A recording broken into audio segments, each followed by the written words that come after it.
안녕하세요. 소고기 좋아하는 예비시댁 때문에 파혼을 결정한 저의 이야기를 해보려고 이렇게 저희 사연을 적어보내게 되었습니다. 예비시댁의 파혼을 통보하기 한 달 전에도 충분히 파혼 이야기를 꺼낼 일이 있었는데 무슨 좋은 꼴을 보겠다고 제 인생의 소중한 한 달을 그렇게 낭비했나 싶은 생각뿐이에요. 세상에 시집살이가 하고 싶어서 결혼을 하는 사람은 모르긴 몰라도 아마 이 세상에 단 한 명도 없을 겁니다. 하지만 혹시나 내가 결혼할 집이 말로만 듣던 시월드는 아닐까 걱정하는 사람은 많을 거예요. 저 또한 그런 사람들 중에 한 명이었지요. 만에 하나 이혼을 하게 된다면 남편하고 문제가 있어서 하는 게 정상이지. 두 사람은 아무 문제 없는데 시댁 식구들 때문에 이혼하는 건 정말 말도 안 되는 일이라 생각했죠. 남자친구와 결혼 이야기가 오가기 시작하고 나서 대놓고 너네 집이 시월드냐고 물어볼 수는 없는 노릇이다 보니 우연을 가장해 남자친구에게 유튜브에 올라온 다른 분들 사연 같은 걸 이래저래 틀어줬던 적이 있어요. 그리고 어머님도 혹시 이러시냐 하고 은근슬쩍 물어봤었죠. 늘 돌아온 대답은 우리 엄마는 절대 저러실 분이 아니라는 대답이었습니다. 그런데 생각해보니 자식 입에서 우리 엄마 시월드 시어머니다 하는 대답 듣는 게 더 어렵겠구나 싶었습니다. 한편으로는 제가 너무 속물 같아 보이기도 했지요. 우리 엄마도 남자친구한테는 혹시나 첫자 장모님이 될 수도 있는 거잖아요. 게다가 저도 아래로 남동생이 한 명이 있는데 말인즉슨 저 또한 누구한테는 신우가 될 사람이고 저희 어머니 또한 누구한테는 시어머니가 된다는 소리잖아요. 사람이 느끼는 게 상대적이다 보니 저는 정말 우리 집만한 집이 세상에 또 어딨냐 생각해도 누군가에게는 우리 집이 시월드라고 느낄 수 있는 거 아니겠어요? 그렇다 보니 직접 당해보기 전까지 모르는 일을 두고 결혼을 할지 말지 정하는 것도 우스운 일이라고 생각했어요. 그렇게 2년이라는 연애 기간 끝에 남자친구와 결혼 준비를 시작하게 되었습니다. 다들 그렇게 하듯이 남자친구를 저희 집에 먼저 인사시켰어요. 저희 아버지는 시간을 내기 조금 그래서 저희 어머니하고 동생하고 이렇게 넷이서만 만나게 되었습니다. 자리는 상당히 분위기가 좋았고 무엇보다 동생하고 남자친구가 죽이 잘 맞는 것 같아 기분이 좋았습니다. 자리 끝나고 나서는 동생하고 남자친구가 의기투합해서 둘이 따로 자리를 만들어 시간을 보냈습니다. 그때 같이 PC방 가서 게임도 하고 당구장 가서 당구도 한 게임 치고 마무리로 술 한잔 하고 그랬나 봐요. 술 먹으면서 나름 진지한 이야기도 나눴나 본데 무슨 이야기 나눴는지는 모르겠지만 무엇보다 동생이 참 남자친구를 마음에 들어 했어요. 벌써부터 매형매형 거리면서 전날 있었던 일을 이야기해주는데 그런 부분도 참 마음에 들었습니다. 내 가족하고 시작부터 이렇게 잘 지내는데 그걸 싫어할 사람이 어디 있겠어요. 그리고 그런 모습에 저희 부모님도 남자친구에게 좋은 인상을 갖게 되었어요. 처음 예비시댁에 인사를 드리고 왔을 때만 해도 저희 가족들이 남자친구에게 좋은 처가 식구들이 되리라 믿어 의심치 않았던 것처럼 저 또한 저희 예비시댁 사람들이 저에게 좋은 가족이 되어주겠구나 하는 생각을 했어요. 조금 수다스럽긴 하지만 싹싹해 보이는 예비신우에 여자들끼리 시간 보내라고 두 아이들 돌보는데 여념이 없던 예비시매부. 그렇게 두 사람만 봐도 이상적인 가정을 꾸리고 있구나 하는 생각이 들었고 조금 무뚝뚝해 보이긴 했지만 예비며느리 온다고 상다리가 휠 만큼 진수성찬을 준비해 주신 예비시어머니 보고 내가 대접받고 있구나 하는 생각이 들었습니다. 우려했던 시월드 같은 모습은 하나도 찾아볼 수 없었고 정말 좋은 사람들과 가족을 이루게 되겠구나 생각했어요.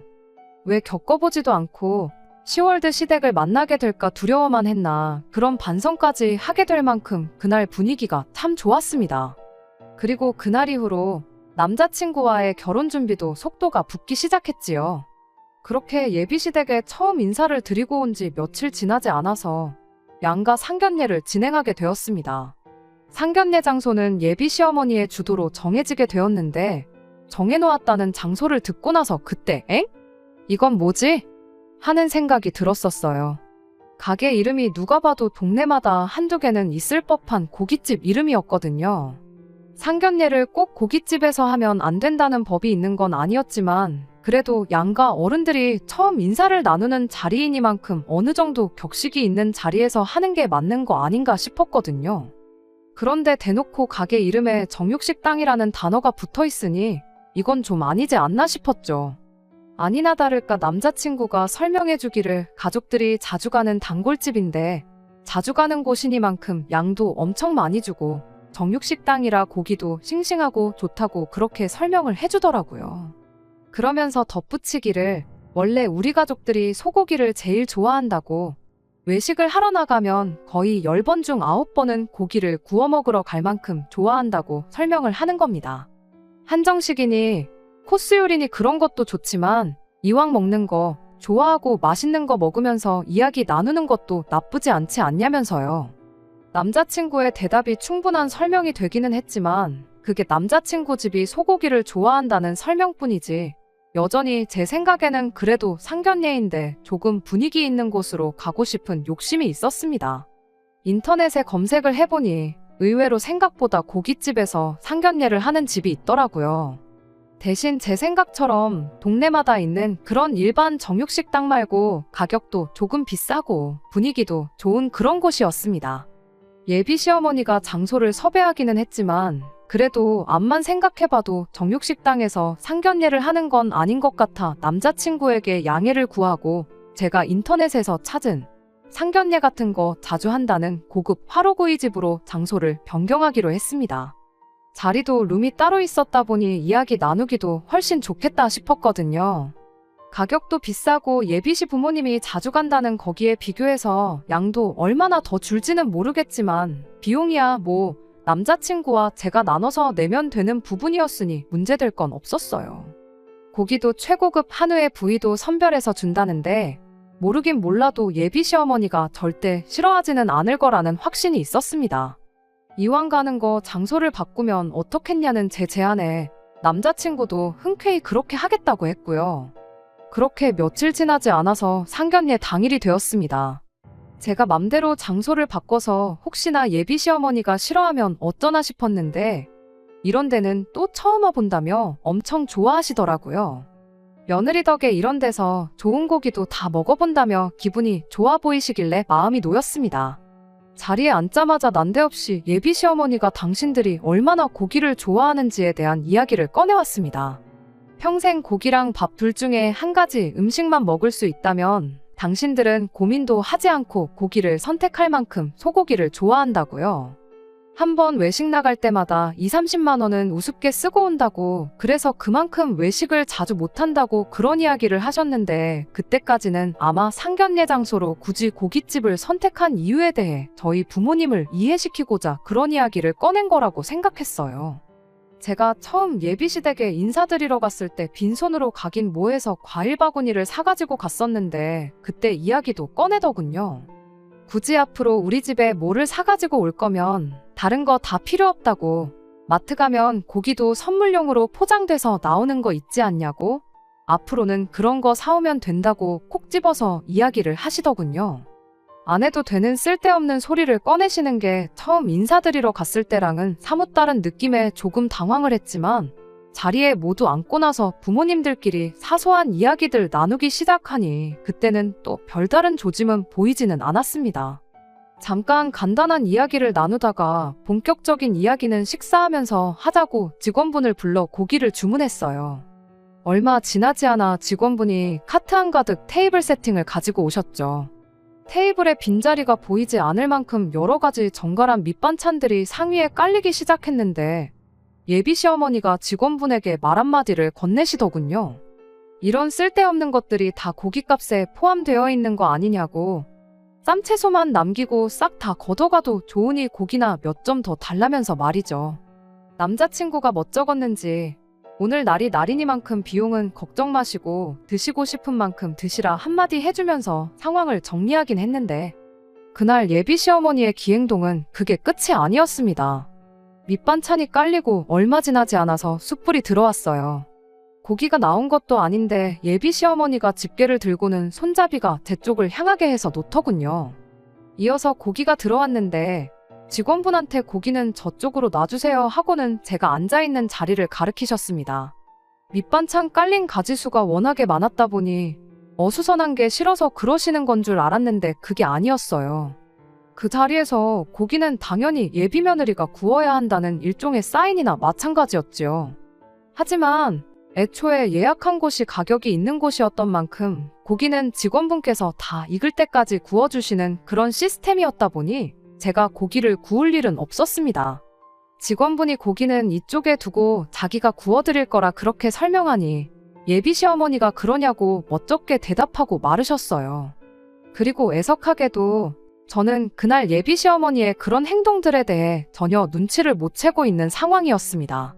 다른 건 몰라도 고기를 좋아한다는 말은 진짜구나 싶었어요.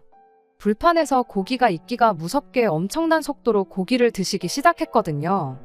직원분이 아직 안 익었다는데도 예비 시부모님은 우리들이 고기를 먹으러 다닌 지가 몇십 년 세월인데 그런 걸 모르겠냐며 덜 익었다는 직원분 말도 무시하고 말 그대로 흡입을 한다는 말이 어울릴 만큼 먹어대기 시작했어요. 식사 중반쯤부터 본격적인 이야기를 나누게 되었어요. 이미 남자친구와는 반반 결혼을 하는 쪽으로 이야기를 해놓은 상황이었다 보니 따로 심각한 이야기는 나눌 게 없었고 제가 보기에는 상견례 분위기도 서로가 양가에 인사를 드리러 왔을 때처럼 분위기가 좋았구나 생각했어요. 그렇게 상견례 자리가 끝났는데 예비 시어머니가 한마디 툭 던지더군요. 다른 건 다 좋은데 며느리가 구워주는 고기를 못 먹어본 게 아쉽다고요. 우리 집에서 이쁨 받으려면 고기를 잘 구워야 할 텐데 라는 예비 시어머니의 말 한마디가 끝나기 무섭게 저희 어머니께서 중간에 말을 가로채서 저 대신 대답을 하셨어요. 집에 하나밖에 없는 딸이라 공주님처럼 키워서 고기 같은 거 잘 못 굽는다고요. 혼자서 라면도 겨우 끓여 먹는다고. 아마 우리 딸한테 고기를 굽게 시켰으면 고기가 아니라 숯덩이를 드셨을 거라고 그런 식으로 대답하셨습니다. 그때까지도 저는 별 생각이 없었다 보니 엄마가 왜 저런 대답을 하는가 싶은 생각뿐이었어요. 고기를 잘 굽는지는 모르겠지만 그래도 저 나름 자취생활 몇 년 하면서 음식하는 것만큼은 자신 있었거든요. 남들 간단하게 배달음식이나 편의점 도시락 같은 걸로 식사할 때 저는 영양균형 같은 거 생각해서 직접 장도 보고 음식하는 것도 나름 취미를 붙여서 잘하고 있는데 왜 굳이 저런 소리를 하시나 싶었죠. 오히려 손재주 없다는 저희 어머니 말에 예비시댁 쪽에서 저를 이상하게 보면 어떡하나 그런 걱정이었습니다. 집에 돌아와서 어머니한테 왜 그런 쓸데없는 소리를 했냐고 따지니 쓸데없긴 뭐가 쓸데없는 소리냐며 나중 가서 당신한테 고마워하지나 말라고 그렇게 한마디 하고 마시더라고요. 그리고 조금 촉이 이상하시다며 예비사돈분들이 어떤 사람들인지 갈피가 안 잡히니 저한테 조심하라는 식으로 조언 한마디 해주셨어요. 지금 와서 생각해보면 제가 너무 눈치가 없었고 어른들 말이 틀린 게 없다는 말이 무슨 말인지 딱 알 수 있는 부분이었네요. 아무튼 그렇게 상견례도 마치게 되었으니 남자친구와 그 전보다 훨씬 더 본격적인 결혼 준비를 시작하게 되었습니다. 웨딩 사진도 찍고 스드메도 알아보고 청첩장 디자인을 고르는데 이제 진짜 결혼을 하는구나 싶었죠. 그렇게 결혼 준비하면서 예비신우의 생일을 맞아 예비시댁 식구들을 또 한 번 만나게 되는 자리가 있었습니다. 장소는 말할 것도 없이 처음 예비시어머니가 상견례 장소로 점 찍어뒀던 예비시댁 근처에 있는 정육식당이었어요. 정말 외식은 무조건 소고기만 한다는 그 말이 사실이구나. 집안 식구 누구라고 할 것 없이 소고기라면 환장을 하는구나. 그런 생각이었습니다. 가게 안에 들어가니 다른 것보다 정말 상견례 장소를 바꾸길 잘했다는 생각밖에 들지 않을 만큼 손님들이 북적댔습니다. 불경기라는데 그래도 먹을 사람들은 먹으러 다니는구나 싶었고 동네에서 제일 가는 맛집이라는 말도 무슨 말인지 알겠다 싶었어요. 예비신혼에 아이들이 둘이나 있었다 보니 8명 자리를 안내받았습니다. 당연히 아이들 옆자리로 예비신우와 예비시매부가 앉을 것이라 생각했고 저는 남자친구 옆자리에 앉으려고 자리에 서서 남은 사람들 앉기를 기다리고 있었어요. 제 생각대로 아이들이 가장 안쪽 자리에 하나씩 자리를 차지했고 이어서 예비시매부가 자리에 앉고 예비신우가 그 맞은편 자리로 따라 앉으려고 하는데 예비시어머니가 난데없이 저보고 먼저 들어가 앉으라며 제 등을 떠미는 겁니다. 그때까지만 해도 저는 생일 주인공인 예비신우가 가운데 자리에 앉을 수 있게 배려해주는 거라 생각했고 아무 생각 없이 자리에 가서 앉았는데 이어서 예비시어머니가 제 옆자리로 앉는 게 아니겠어요? 그렇게 자리에 앉고 나니 예비심의 불을 마주보고 있고 남자친구하고는 대각선 방향으로 끝에서 끝에 앉은 꼴이 되어버렸어요. 이게 무슨 상황인가 싶었고 심지어 예비신우도 왜 자리를 그렇게 앉았냐고 한마디 하더라고요. 그런데 예비 시어머니가 이렇게 대답을 하는 겁니다. 상견례 할 때 들었는데 얘가 고기를 구울 줄 모른다고. 우리 집 사람이면 다른 건 몰라도 고기 하나 구울 줄은 알아야지 않겠냐며. 마침 고깃집에 왔으니 고기 굽는 법 좀 가르쳐줘야겠다는 말도 안 되는 소리를 하는 거예요. 예비 신우가 그 말 듣고는 뭘 고기 굽는 걸 가르쳐주기까지 하냐며 그냥 적당히 빨간 거 없어지면 먹으면 되는 거라고 한마디 하고는 저랑 자리를 바꿔주겠다고 했어요. 그랬더니 예비 시어머니가 그럼 고기 굽는 건 됐다고 대신 자리 바꾸지 말고 애들이나 좀 챙겨주라고 한마디 툭 던지시더군요. 지난번에 왔을 때 불판 갈다가 애한테 기름이 튈 뻔해서 큰일 날 뻔한 적 있지 않았냐고요. 그때 보니까 우리 며느리는 고기도 그렇게 많이 안 먹더라며. 우리 딸 생일이니만큼 오늘은 애들 신경 조금만 덜 쓰고 고기 많이 먹으면 좋겠다고 그렇게 한마디를 하는 겁니다. 예비 신우가 기겁을 하면서 우리 애를 왜 저한테 보게 시키냐며 정색을 하면서 억지로 저랑 자리를 바꿔줬어요. 시어머니는 못마땅했는지 그럼 우리 아들이라도 고기 실컷 먹게 불판에서 가까운 자리로 앉으라며 저랑 자리를 바꿔주시더군요. 솔직한 말로 기분이 썩 좋은 상황은 아니었지만 그때는 왜 이런 예비 시어머니의 행동들을 제가 결혼 준비 전부터 우려하던 시월드 시짜짓이라고 생각을 못했는지 아직도 모르겠습니다. 적어도 예비 신우가 정상적인 사람이라 그렇게 생각을 못했던 건지 아니면 처음 인사드리러 갔던 날에 저한테 잘해줬던 첫 인상 때문에 그랬던 건지. 당연히 당신 배불러 낳은 딸의 생일이니만큼 딸이 다른 거 신경 안 쓰고 맛있게 밥 먹고 갔으면 하는 생각에 그런 말이 나왔던 거라 생각하고 말았습니다. 사실상 그때가 예비 시어머니의 본성을 눈치채고 한 달이나마 일찍 파혼을 해서 시간 낭비라도 하지 않을 기회였는데 말이에요. 식사 마치고 집에 돌아와서 어머니한테 그날 있던 일을 이야기했어요. 어머니는 그럴 줄 알았다며 안 그래도 상견례 할 때 조금 쎄했다고. 예비 사돈이 유별나도 너무 유별난 것 같다고 당신들 있는 자리에서도 며느리 고기 굽는 거 못 봤다느니 어쩐다니 그런 이야기 꺼낸 사람인데 조금 조심해야 하는 거 아니냐며 아예 결혼부터 다시 생각해보는 건 어떻겠냐고 걱정 어린 조언 한마디를 해주셨죠. 저는 그 와중에 저희 어머니의 조언을 귀담아 듣지 않고 오히려 어머니를 원망했습니다. 엄마가 그때 괜히 쓸데없는 소리를 해가지고 고기 굽는 방법을 알려주겠다는 소리가 나온 거 아니겠냐고요. 이제 와서 고기 굽는 게 사실 자신 있다고 말하면 그것도 이상한 거 아니냐고. 엄마 때문에 첫 단추부터 아주 꼬이게 생겼다고 그렇게 이야기했는데 파혼하고 나서 죄송하다고 엄마 말이 다 맞았다고 사과를 드렸지만 시간을 돌릴 수만 있다면 그날로 돌아가서 바로 그날 그 자리에서 예비 시모한테 이게 결혼 전부터 뭐 하는 짓이냐고 파혼 선언을 하고 싶은 심정이에요. 그랬다면 제가 어머니한테 그런 말도 할 필요가 없을 테니까 말이에요. 아무튼 그런 일이 있었음에도 불구하고 남자친구하고는 계속 사이가 좋았다 보니 결혼 준비를 하는 데는 큰 문제가 없었습니다. 그런데 사실 저희 어머니 말이 맞았고 제가 예비시모 자리가 진짜 말로만 듣던 시월드 시자 자리구나 하는 걸 깨닫게 만드는 다른 일이 생기게 되었어요. 한참 회사에서 일하고 있던 어느 날이었습니다. 난데없이 예비시어머니한테서 톡을 하나 받게 되었어요. 퇴근하면 집으로 좀 오라는 이야기였죠. 저희 집이 시댁과 완전 반대 방향이거든요. 안 그래도 회사에서 집까지도 거리가 좀 되는 편인데 저녁에 예비시댁에 갔다가 집에 가면 밤 12시는 되겠다 싶어서 조금 그랬어요.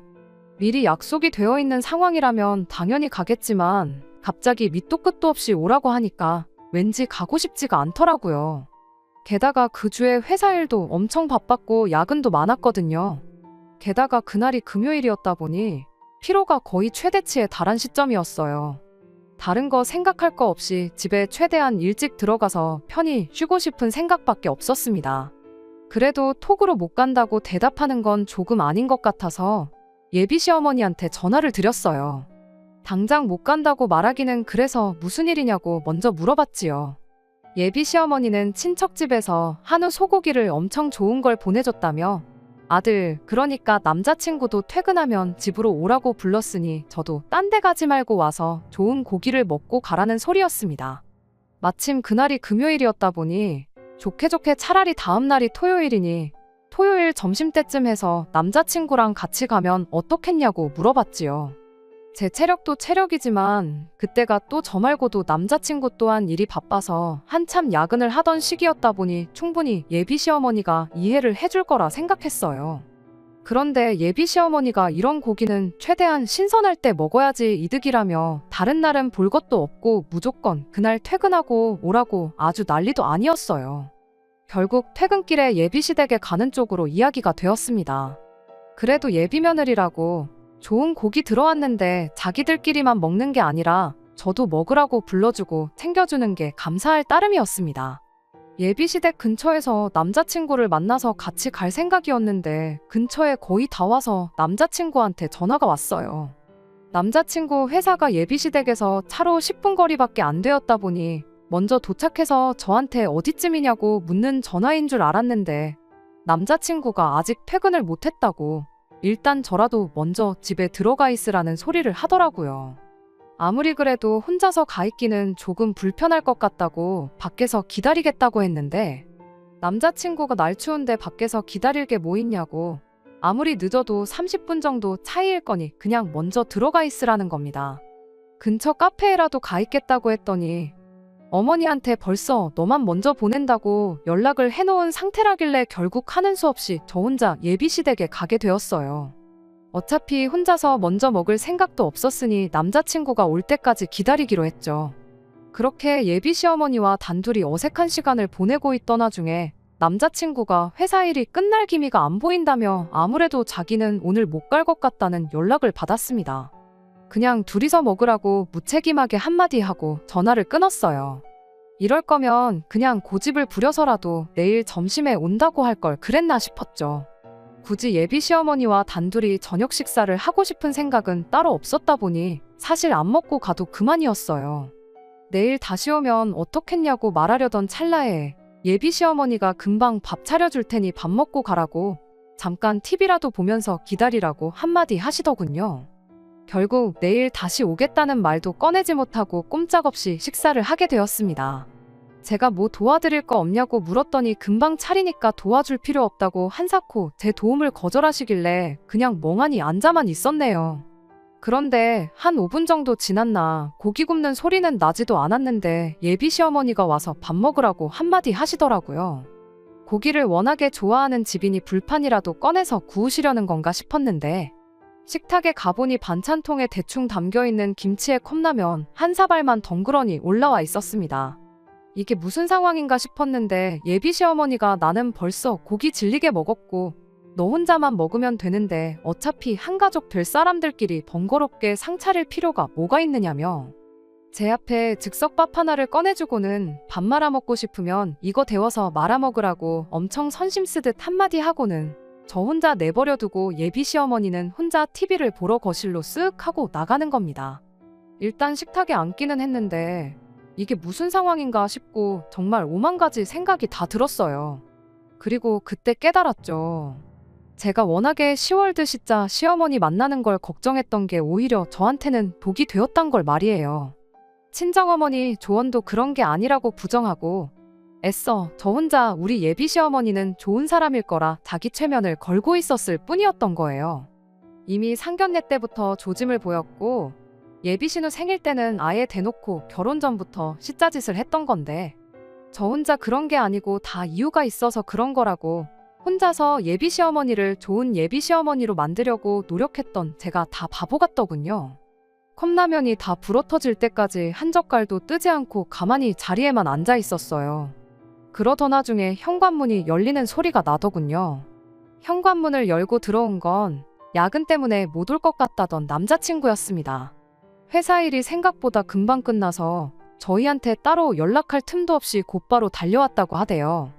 남자친구가 TV 앞에 앉아있는 예비 시어머니를 한번 보고 앞에 컵라면 놓고 앉아서 똥 씹은 표정으로 앉아있는 저를 보고 대번에 상황 파악을 한 건지 당장에 표정 관리를 못하고 어쩔 줄을 몰라 하고 있더군요. 예비 며느리 고기 준다고 불러놓고 컵라면을 먹이고 있는 모습을 아들한테 들켰으면 당황할 법도 한데 예비 시어머니는 그런 기색조차 보이지 않고 저한테 한마디 하시더군요. 냉장고 열어보면 고기 있으니까 그거 꺼내서 아들 고기 좀 구워주라고요. 그 말을 들으니 애초에 아들한테 좋은 고기 먹여줄 생각밖에 없었던 거고 굳이 저까지 부른 건 아마 모르긴 몰라도 그 잘난 고기 굽는 법을 이번에야말로 가르쳐주려고 부른 거구나 하는 생각 말고는 달리 다른 생각이 들지 않았습니다. 아무리 제가 우습게 보였어도 거기서 남자친구 먹으라고 고기를 꺼내 구워주었으면 사람이 아니죠. 더럽고 치사해서 나는 밥 먹을 생각 없다고 보아하니 아줌마 아들 혼자만 밥 먹으면 되는 것 같은데 가족한테 번거롭게 고기까지 구워줄 필요가 뭐가 있냐고.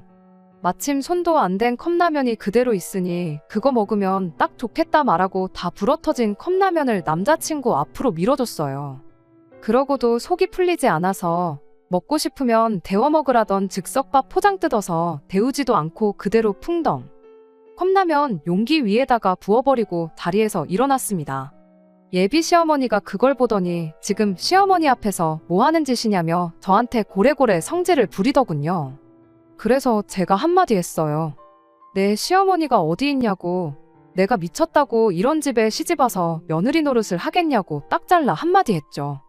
예비 시어머니가 당장 나가라고 소리를 지르는 와중에 아줌마 아들이 이거 다 먹는 거 보기 전까지는 나갈 생각 없다고 그대로 자리에 버티고 서 있었습니다.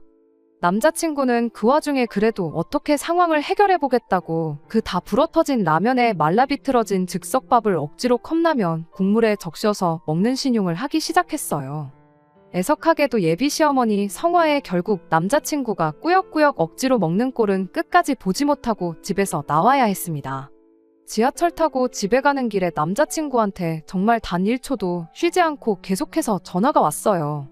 1시간 동안 무시했는데도 계속 전화가 오길래 전화 받아서 나한테 더 이상 전화하지 말라고, 결혼도 없던 일로 할 거고 그동안 결혼 준비한다고 예약해놓은 것들도 하나씩 다 취소할 테니 그때 위약금이나 늦지 말고 보내라고 한마디 해주고 전화 끊어버렸습니다.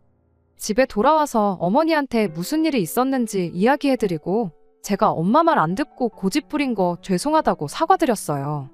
어머니는 달리 다른 말은 하지 않으시고 그래도 마지막에는 한 방 먹여주고 온 건 참 잘했다며 남이 자식 찬밥 대우하면 지 자식도 찬밥 대우 받는 거 이번에 배웠을 테니 너무 억울해 말라고 저를 위로해 주시대요.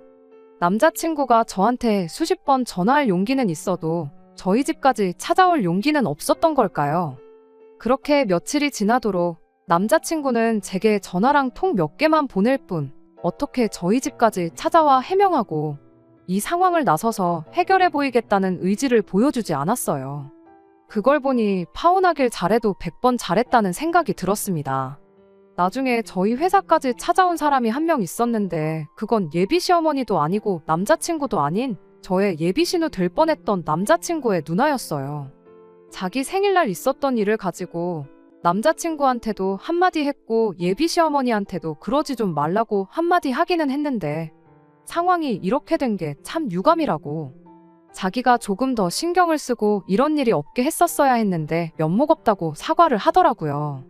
그러면서 동생, 그러니까 남자친구가 아주 엄마랑은 안 보고 살겠다고 집안 분위기가 말도 아니고 예비 시어머니도 나름 이번 일을 계기로 반성을 많이 하신 것 같은데 어떻게 다시 동생하고 잘해볼 생각이 없냐고 물어오대요.